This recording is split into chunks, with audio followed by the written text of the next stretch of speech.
nadakilaan mo. Salamat sa Panginoon.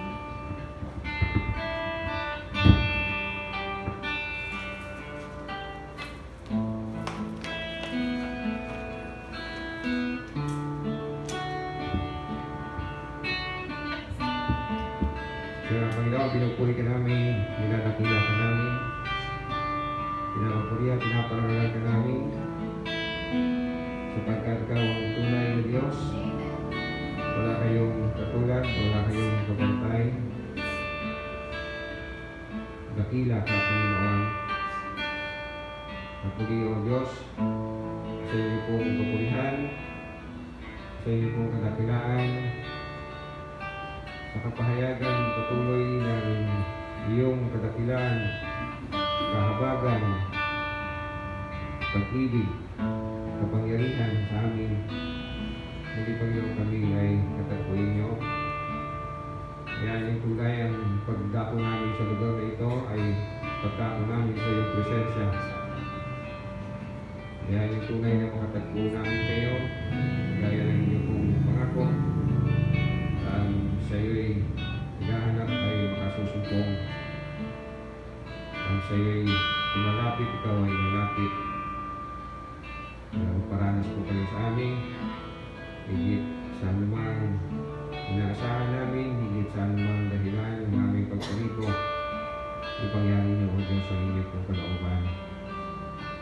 Pagkatpawang walang pawang mabuti, kundi kayo, may walang pawang mabuti, kundi ang inyong kalooban. Lord, ay aming tunay na mahanap namin ang iyong kapiran, ang iyong kaharian, ang iyong kalooban. At salamat sa pangako mo, idaragdag mo naman sa amin lahat ng aming kailangan. Pinupuli ka namin dinadakila, ito pong aking sama na namin sa kanisang pangalan ni Jesus, ang ating magsabi na. Amen.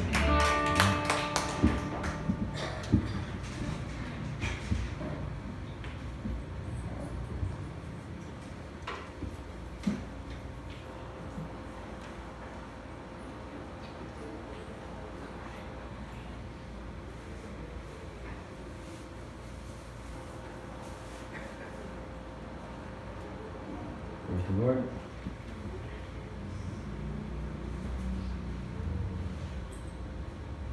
Kapag tayo ay humaharap sa problema, sa sakit, paano po natin ito hinaharap?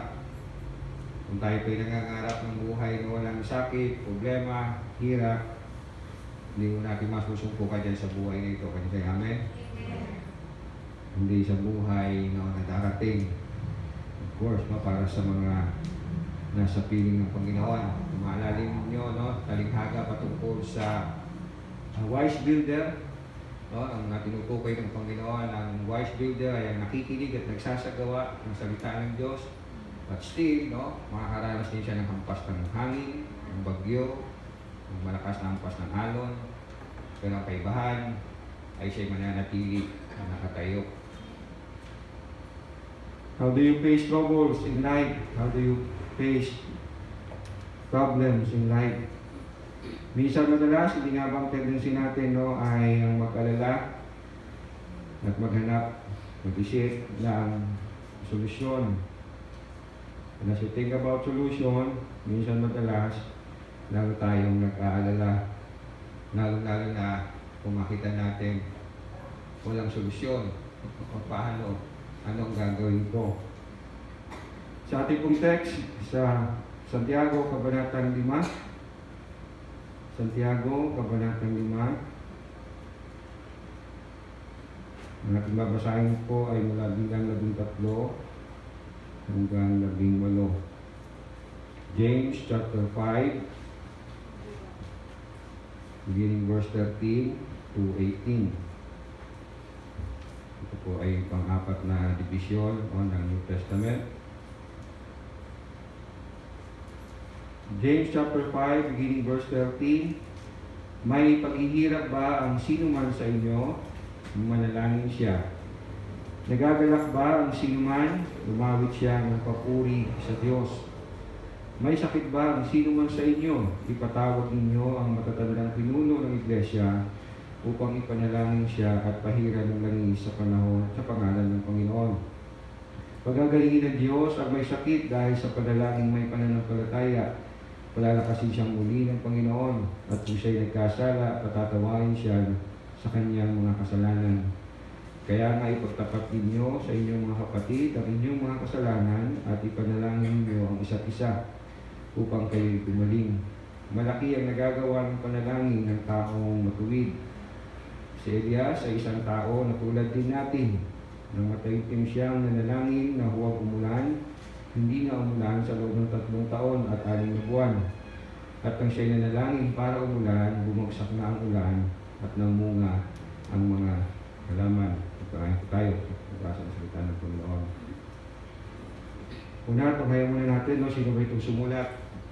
Sino itong si James, si Santiago.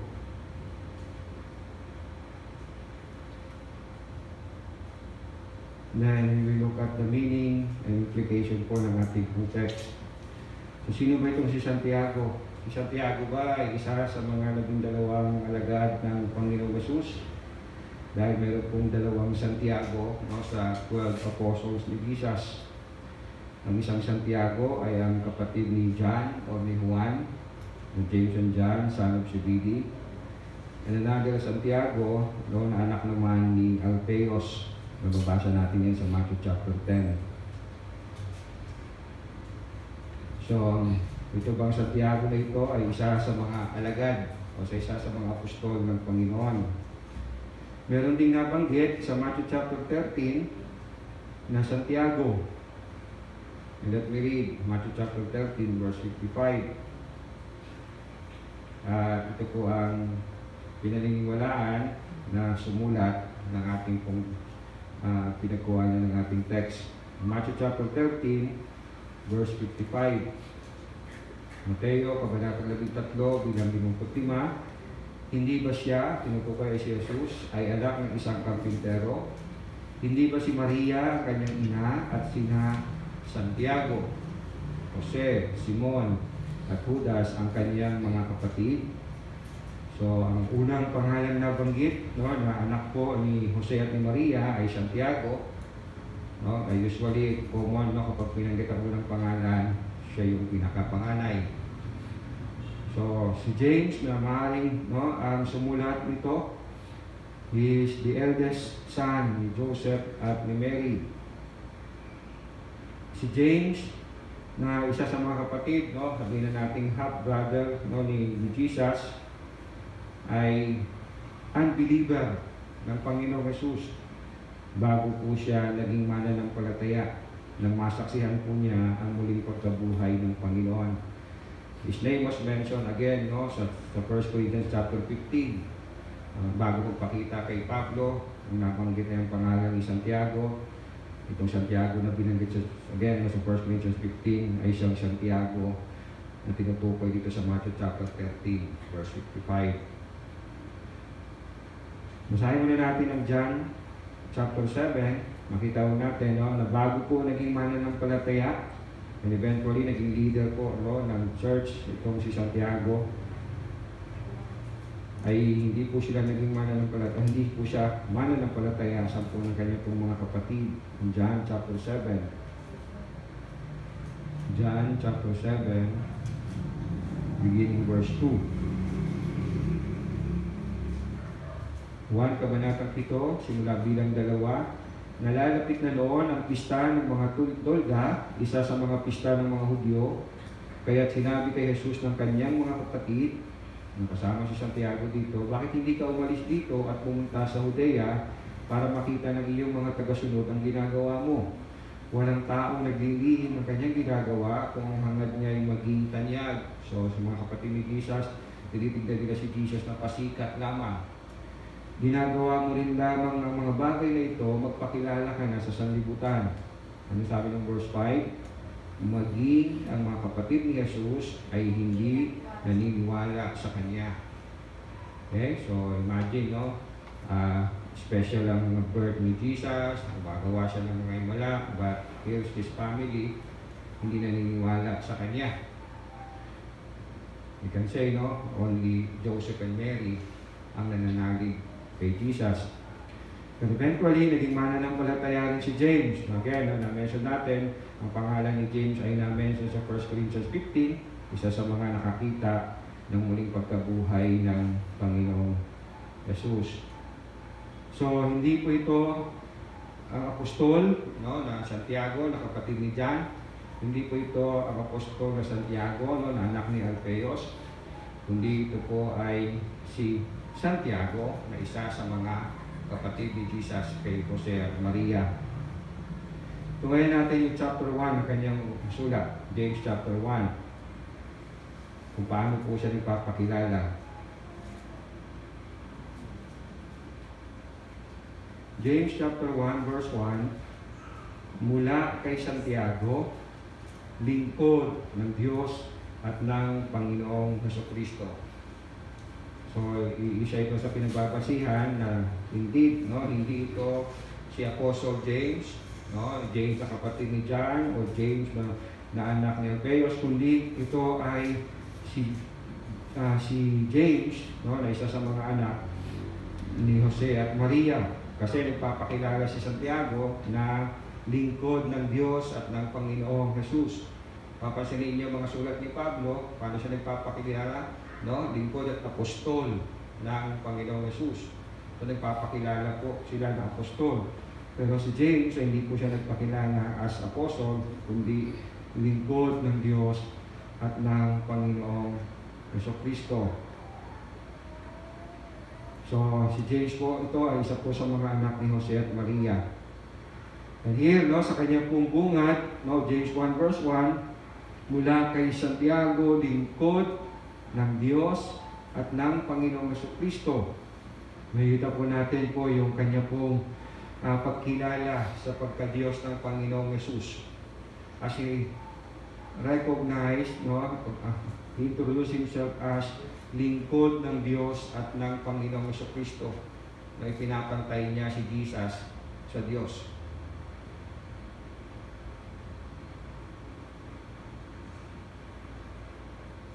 And you may ask, Pastor, di ba sabi ng Bible, you shall have no other God before me.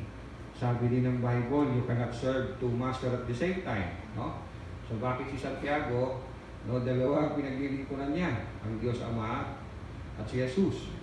Kaya sabi ni Jesus, you cannot serve two masters at the same time. So, paano natin i-reconcile yun? No? Paano natin pagkakasunduin yun?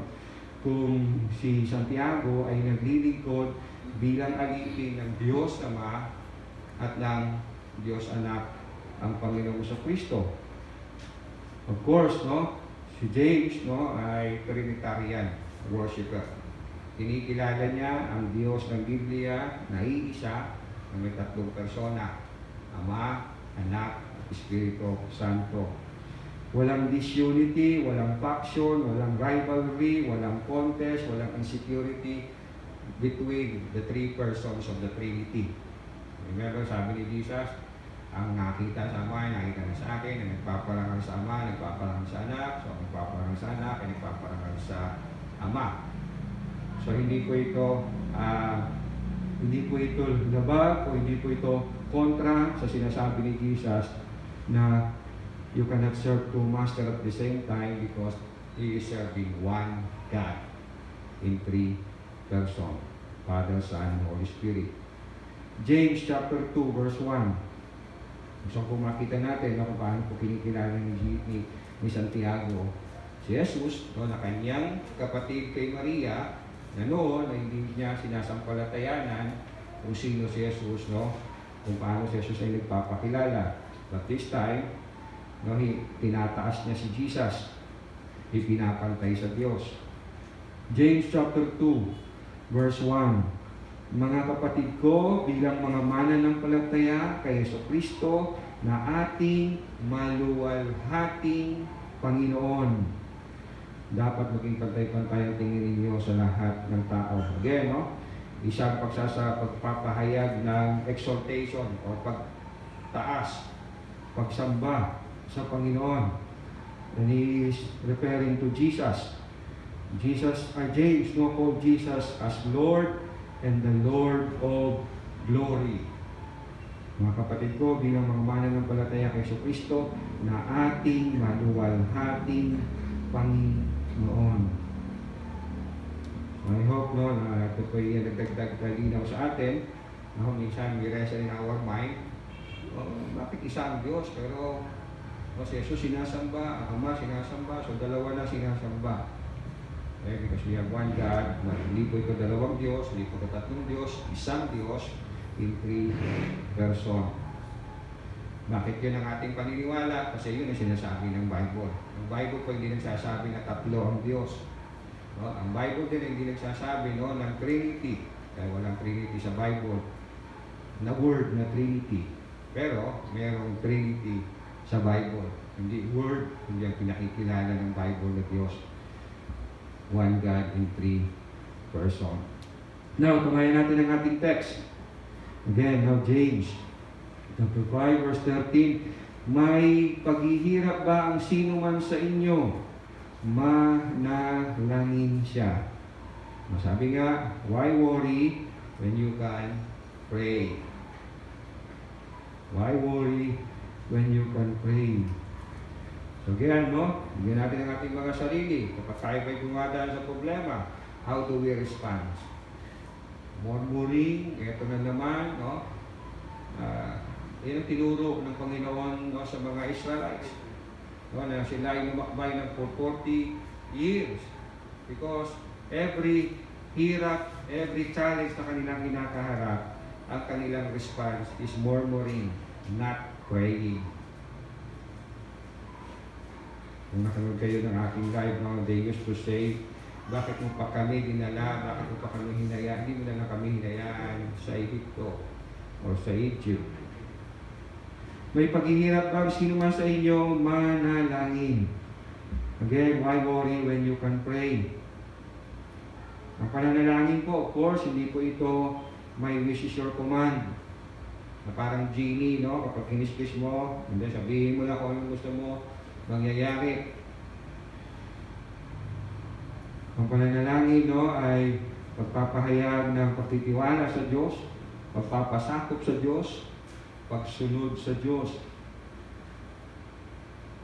Pagtitiwala, pagpapasakop, pagsunod sa Panginoong Diyos.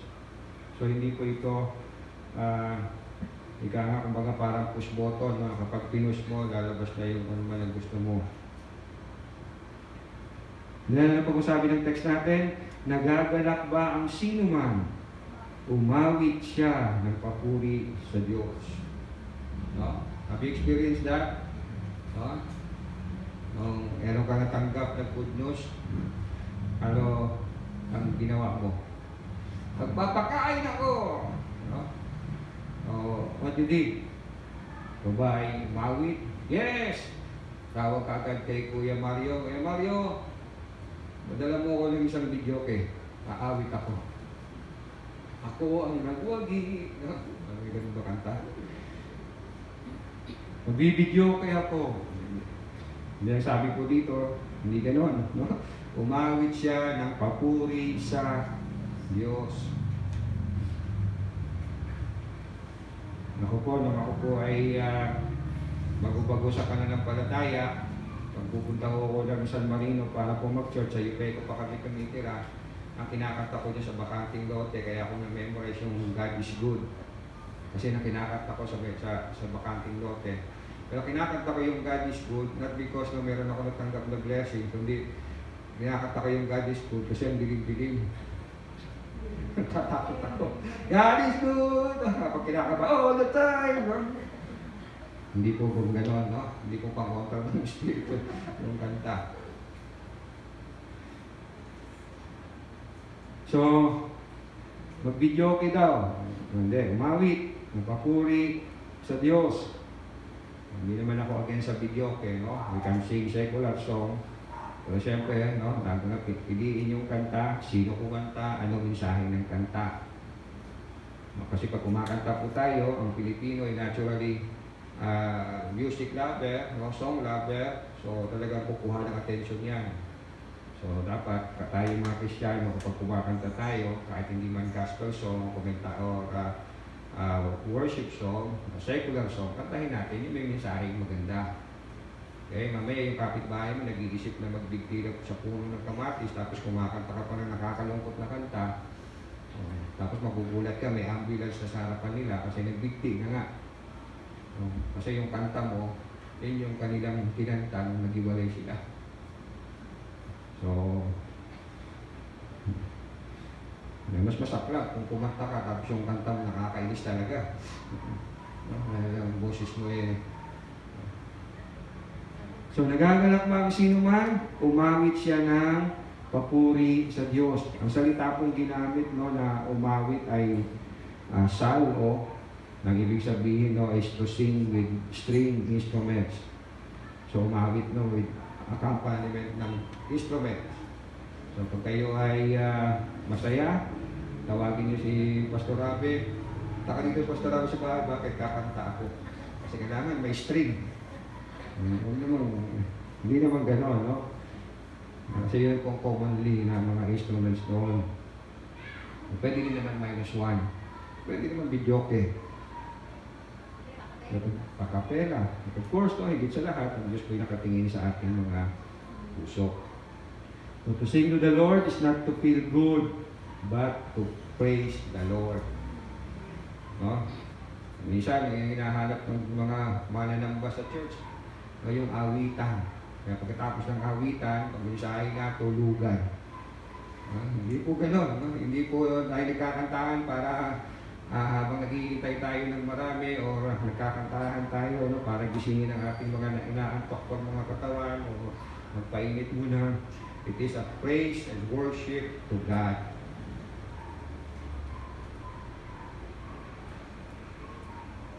Hindi ito panahon ng pakikinig ng kanta, hindi ito panahon ng pakikinig ng ating boses, kundi ito'y panahon ng pagpupuri sa Panginoon. Verse 14, may sakit ba ang sino man sa inyo? Ipatawag ninyo ang matatandang pinuno ng iglesia upang ipanalangin siya at pahira ng langis sa pangalan ng Panginoon. Verse 15, pagagalingin ng Diyos ang may sakit dahil sa panalangin may pananampalataya. Palalakasin siyang muli ng Panginoon. So, here si Santiago ang nagbigay ng instructions about praying for the sick by the elder of the church.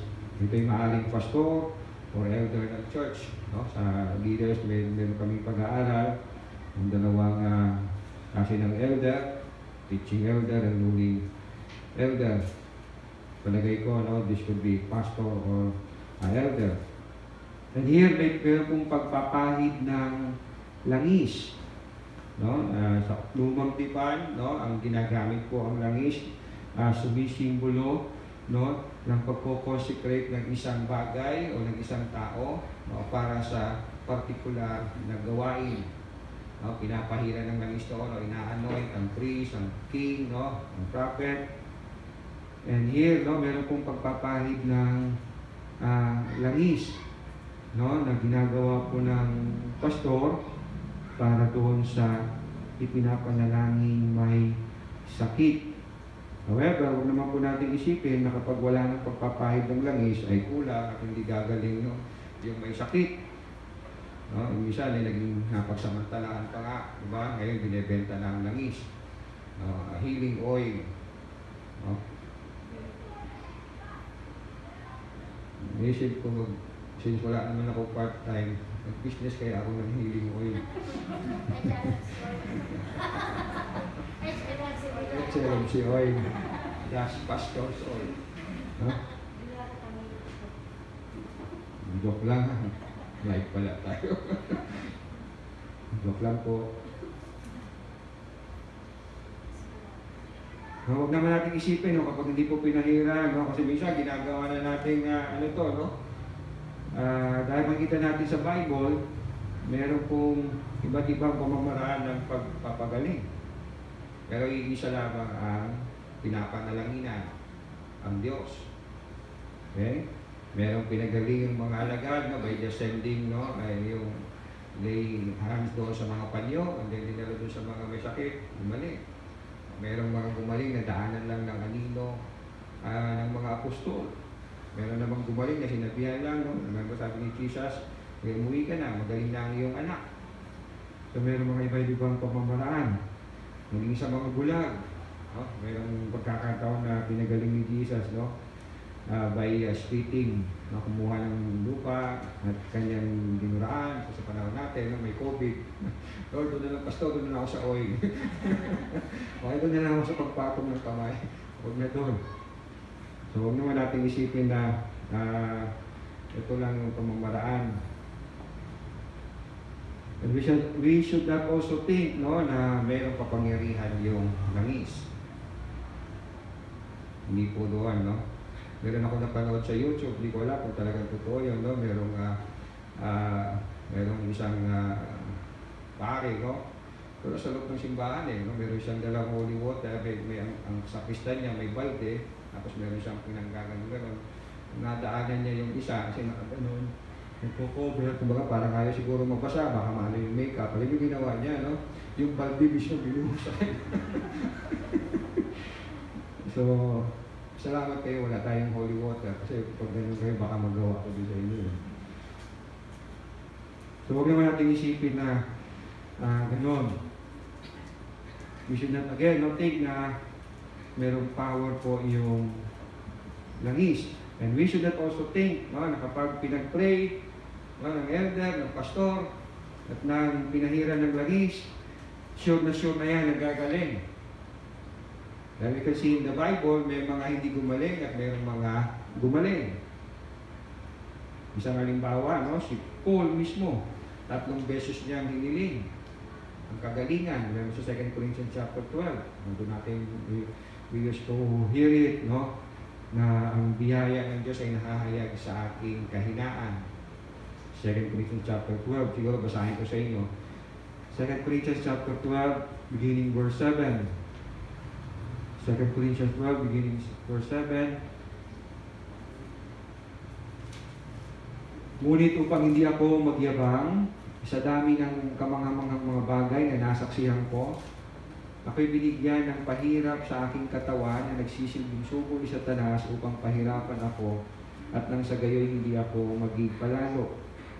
Verse 8 ng 2 Corinthians chapter 12, 3 beses kong idinalangin sa Panginoon na alisin ito. Ngunit ganito ang kanyang sagot. Ang kagandahang loob ko ay sapat na para sa iyo sapagkat lubusang nahahayag ang aking kapangyarihan kapag ikaw ay mahina. Kaya't buong galak kong ipagmamalaki ang aking mga kahinaan upang manatili sa akin ang kapangyarihan ni Kristo. So, ganun po ang pagtugon ng Diyos sa Kanya.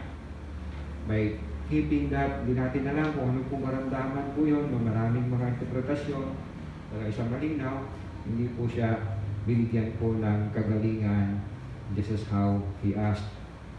Kundento po ng Panginoon, no, ang kagandahang loob ko ay sapat na para sa iyo. Kaya we see people na merong pinag-pray, gumaling, meron din ng mga pinag-pray na di gumaling. Pwedeng, as we go along, no, may mga maaaring ibang dahilan at iba sa isa sa mga dahilan is kung talagang yun ay oras niya, itinakda ng Panginoon sa kanya, hindi na talaga yan madadaan sa panalangin. Again, no, hindi tayo nananalangin to control God. We pray to God, no, to put ourselves in control, no, sa Panginoon. Dahil minsan madalas, no, we don't pray kasi we want to be in control. Ginagawa natin, gusto natin gawin. Dahil kapag nakita na natin na walang mabuting nangyayari, tsaka tayo nagpapa-control sa Panginoon. I don't mean naman, no, na kapag hindi tayo nagpa-control sa Diyos, hindi na tayo makokontrol. Of course, God can control. He's in control. Tuloy natin sa verse 15, no, nito tayo sa unang bahagi. Verse 15, letter B, at kung siya'y nagkasala, patatawarin siya sa kanyang mga kasalanan. Kaya nga ipagtapat ninyo sa inyong mga kapatid, verse 16, ang inyong mga kasalanan at ipanalangin ninyo ang isa't isa upang kayo'y gumaling. So here we can see po no, na mayroong pong connection, hindi man lagi, ang karamdaman sa kasalanan. Okay? Again, hindi lagi. No? Mayroong connection ang karamdaman sa kasalanan. Kung maalala po ninyo yung pinagaling ng Panginoon no, na 38 years na siyang lumpo. No? He tried na makalapit doon no, sa pool, pero hindi niya kayang tumayo mag-isa. So hindi niya magawang mauna doon. And so si Lord ang nagpagaling sa kanya. At nung sila'y nagkita sa templo, ito ang sabi ni Jesus sa kanya, John chapter 5, verse 14. John 5, verse 14. John 5, verse 14, pagkatapos nito, nakita ni Jesus sa loob ng templo ang lalaki at sinabihan itong, magaling ka na ngayon, huwag ka nang gumawa ng kasalanan, at baka masahol pa riyan ang mangyari sa iyo. So, very clear na yung karamdaman na meron po itong taong ito for 38 years ay dahil sa kasalanan. Yung binasa natin no, text, no, again, no, kababasa lang natin no, sa verse 15, pangalawang bahagi and verse 16. This is not to say na kailangan no, natin ng tao na pagkukumpisalan para tayo makaranas ng kapatawaran ng Diyos. Na kapag wala tayong pinagkumpisalan, no, hindi tayo mapapatawad ng Diyos. But, no, very clear din, no, na we are instructed, no, na meron din tayong pagsasabihan, no, ng ating kasalanan upang tayo ay ipanalangin. The question is, to whom we will confess our sins? Kanino natin ito ipapahayag, ipukumpisan, kumbaga. No? Ito ba sa tao na gusto lang natin masabihan? Of course, hindi po. Siyempre, una, dapat siya ay mananampalataya, at hindi lamang siya mananampalataya, kundi mature na mananampalataya. Dito sa text natin, no, nabanggit ang elder ng church. So this could be your pastor. And in verse 14,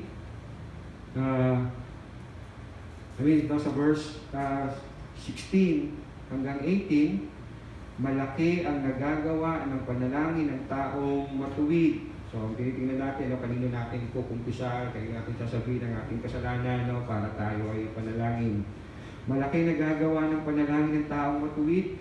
Si Elia, sa isang tao na tulad din natin nang mataimtim siya na nanalangin na huwag umulan, hindi nga umulan sa loob ng 3 taon at 6 na buwan, at nang siya ay nanalangin para umulan, bumagsak na ang ulan at namunga ang mga halaman.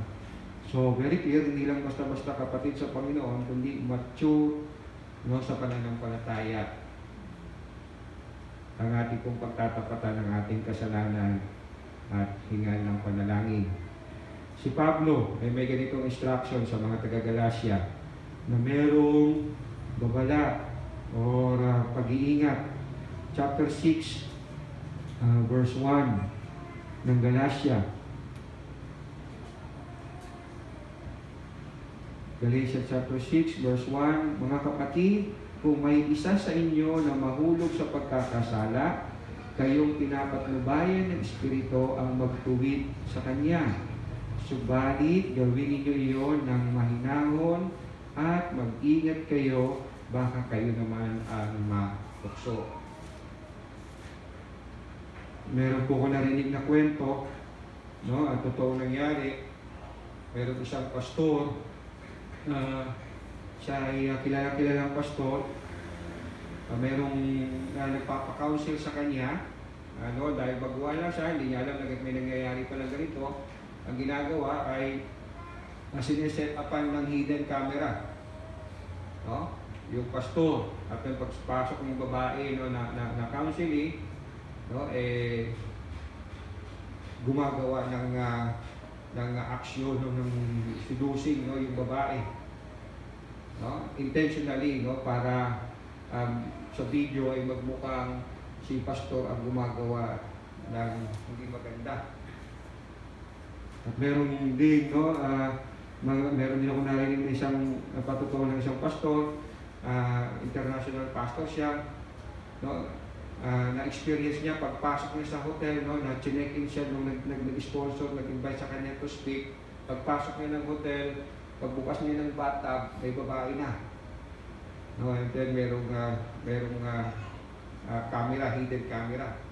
And so sa naranasan niya, yun, no, what he did, na every time na maiimbitahan siya, na nagpapasama siya ng mga tao, and then sila kung na pinapapasok. Pasok muna kayo, tingnan nyo yung bathtub, tingnan nyo, etc. Wala pa tao, etc. Tsaka lamang siya papasok.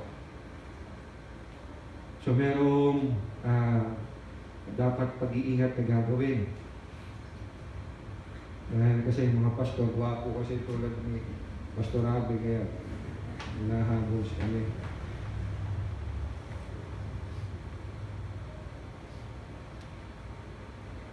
Verse 16, huling bahagi, to 18, we read, malaki ang nagagawa ng pananalangin ng taong matuwid. And then, sabi niya sa verse 17, si Elias ay isang tao na tulad din natin.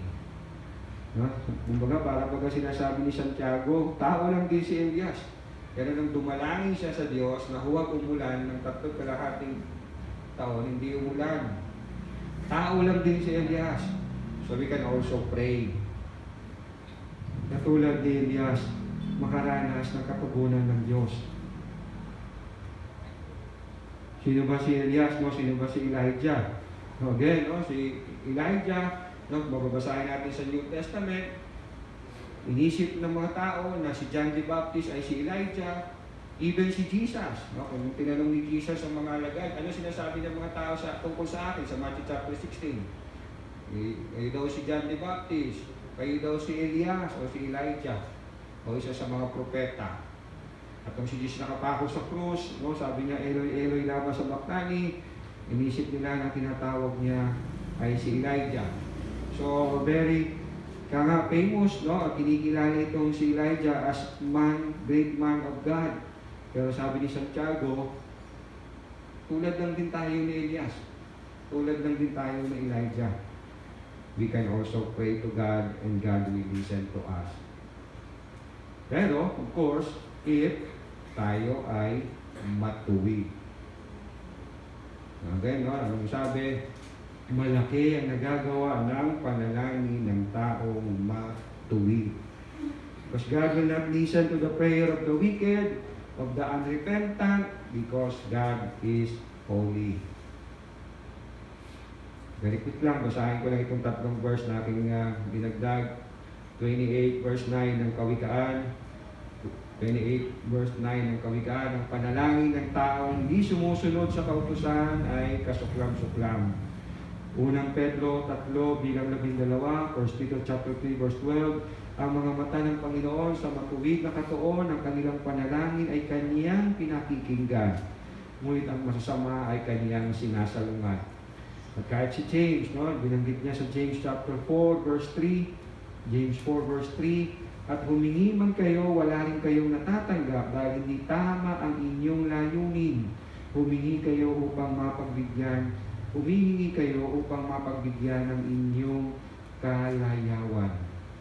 Nabanggit kanina ni Ate Gigi sa kanyang panalangin, no, ang kasalanan na nagiging dahilan, no, para hindi marinig ang ating panalangin.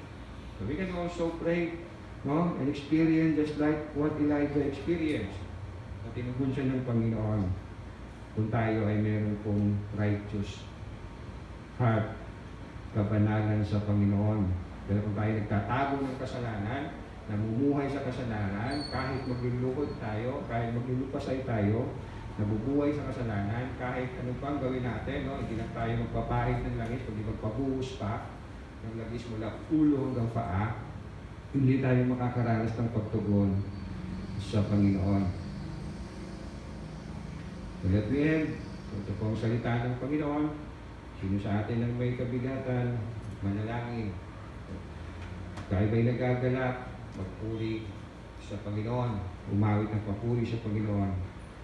Tayo manalangin tayo ng may kabanalan, sapagkat ang Diyos ay tumidinig ng panalangin ng kanyang mga anak. Tayo manalangin. Panginoong Diyos, aming Ama, salamat po ng marami sa mga salita mo muli for reminding us, Lord, na meron kayong napakagandang utos sa amin na may kalakip na pangako. Ang manalangin kayo ay tumikinig at tumutugon sa aming pong panalangin. Lord, patuloy mo kaming tulungan na tunay, Panginoon, na maging natural response namin every time, Panginoon, na makaranas kami ng problema. Ang aming maging tugon ay pananalangin.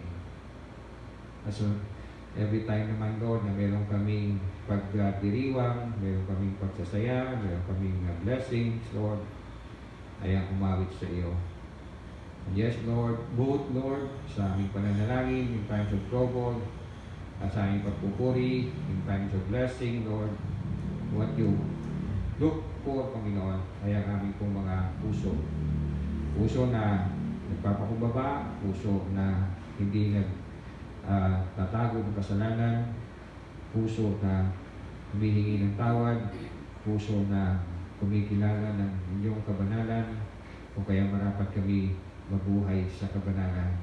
Muli, Lord, kami ay kasaliksikin ninyo, kami ay inyong pakalinisin, kami ay inyong pong patawarin sa anumang karumihan, kasalanan na inyo pong nakikita sa amin, upang aming panalangin ay makaabot sa inyo at walang maging hadlang sa inyo pong pagtugon sa aming panalangin. Tulungan niyo po kami na sa iyo ay magtiwala, magpakumbaba at sumunod sa aming pananalangin. Pinupuri ka namin dinadakila. In Jesus' name I pray. Amen.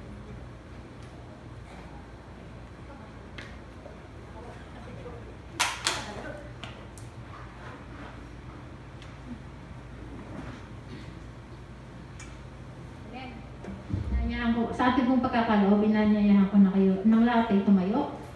At hayaan niyo munang basahin ko po ang Matthew 6, 19 to 21. Sabi po rito sa salita ng Panginoon, huwag kayong mag-impok ng mga kayamanan dito sa lupa. Dito may mga naninirang insekto at kalamangan. May mga nakapasok na magnanakaw. Sa halip, nag-impok kayo ng kayamanan sa langit. Doon walang naninirang insekto at kalaman.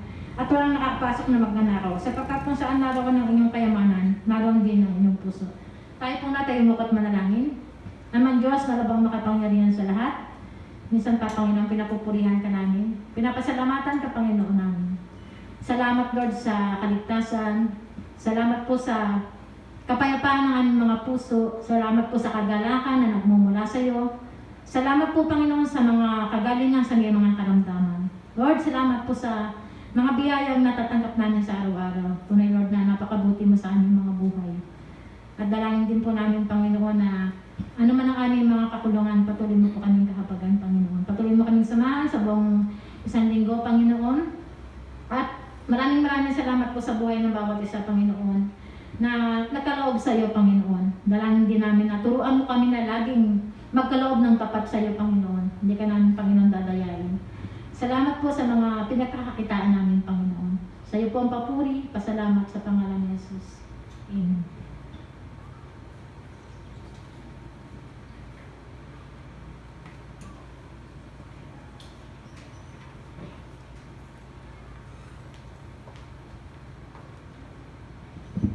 Hindi po natin yung doxology. Praise God from whom all blessings flow.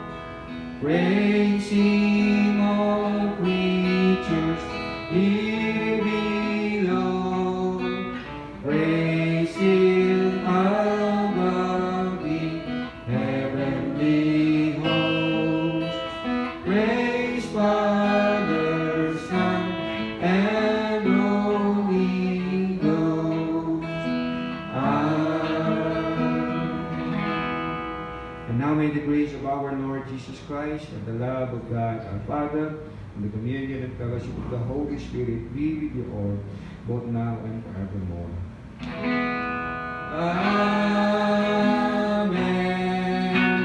Amen. Amen.